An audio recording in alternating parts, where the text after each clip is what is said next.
Hi, this is Caroline Melberg with Small Business Mavericks, and today we're talking about the three prongs of the search engine optimization fork. This is part one, and by SEO fork I mean the search engine optimization, the things that you can do to rank better in the search engines. We're going to go through those things, so let's get started. There's lots of different opinions out there from a variety of different SEO experts in terms of what you can do to rank better in the search engines. But legitimate search engine optimization experts can all agree that there are three components your site must have to rank well. The first is content. You've got to have your keywords and you've got to have them placed correctly in the content on your website. The second is titles and meta tags within the code of your website. And the third is inbound links to your website from other relevant sites on the internet. We're going to go through examples of each so you can see what I'm talking about. First, you've heard it said that content is king on the internet. And if that's true, and I believe that it is, then the keywords are queen. You've got to have enough content on your website to allow for the keywords that you want to rank for to be worked into that content in a natural fashion. By a natural fashion, I mean being able to include keywords like you would be speaking to a prospect or a client. You don't want it to sound spammy with 42 keywords jammed into one paragraph. You need it to sound natural because the search engines use an algorithm to be able to tell if your content is in fact natural. So you want to be able to have enough content to allow for those keywords to be worked in a natural way. Also remember that the search engines rank web pages. They don't rank websites. So for every product that you have or every unique idea or separate idea that you want to have its own page. So each page should have no more than about 3 keywords. Some people say 5. I say 3. Again, because you want to be able to work those keywords in a natural fashion. With each product having its own page, you have unique keywords associated with those products and those pages, and every page is an opportunity to rank in the search engines. Before we get to the code of your site, which is the next thing I want to talk about, I want to show you an example using a website that does not rank well currently with their keywords.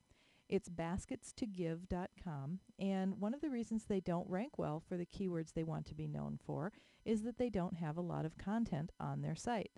If you scroll through their page, you see it's mostly products. It's a product catalog site. They do have some content at the bottom of their first page, their home page, but as you scroll through the other pages on their site, you'll see they don't really have a lot of content at all.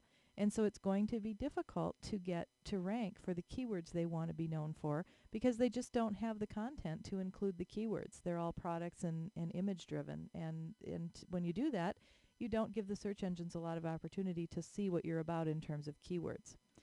In contrast, I'm going to show you our site that is ranking well for the keyword that we want to be known for. When I did a search for small business marketing Minnesota, you'll see that we rank number 1 within the Google search results. Part of the reason that we do is because we have a lot of content on our site, and that allows us to work in our keywords.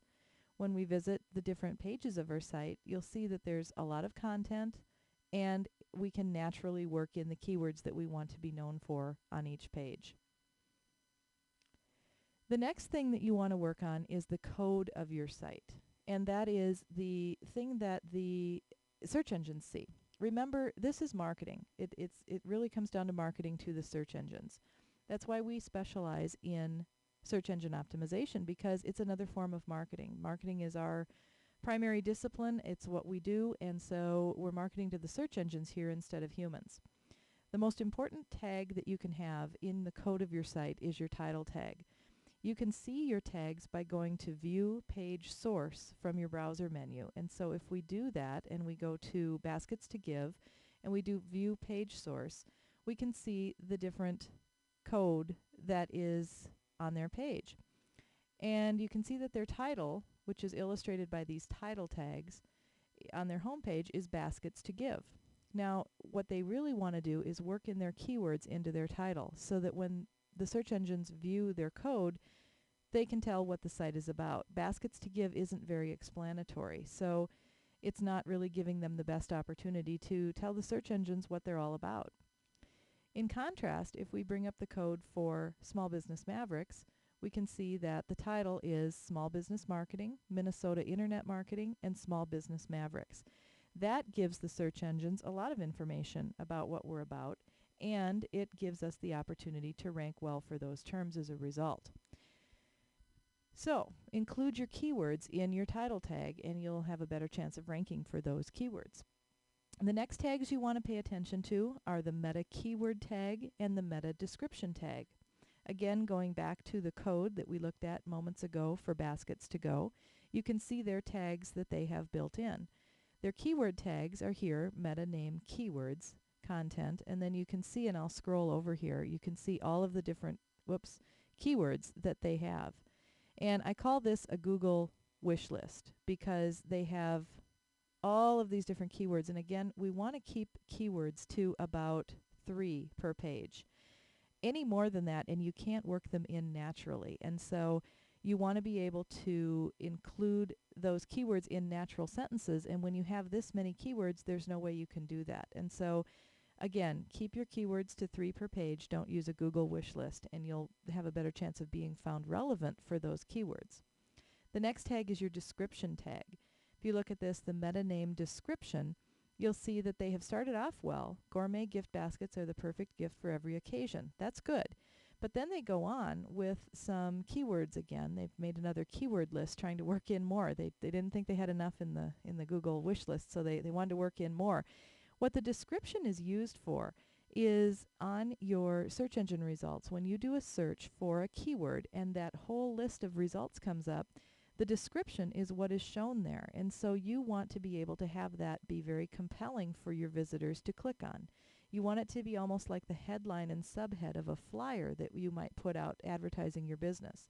It's got to be compelling to encourage people to click on it. You want them to click on your listing, so you want to make it compelling. So write a description that's compelling about your business, not real salesy or hypey, but something that tells your potential visitors what your site's about and what they'll find when they get there. The last tag you want to be paying attention to is the alternate text tag for your images. I'll show you what an alternate text tag looks at by going to our website, Small Business Mavericks, and if you click on the image and you bring up properties, you will see that we have an alternate text tag, which is Small Business Marketing Ideas, the alternate text tag right here. The reason you do this is that the search engines cannot read images. They can't tell what that image is. So when they come to this website, if there's no alternate text tag for this image, they won't know what it is and they'll just skip over it. So you've missed an opportunity to talk to the search engines and tell them what your site's about. I see a lot of times someone will have a site and they'll optimize this and put alternate text tag in there called logo.jpg. And that really isn't what we want the site to be known for. We want to be known for our keywords, not logo.jpg.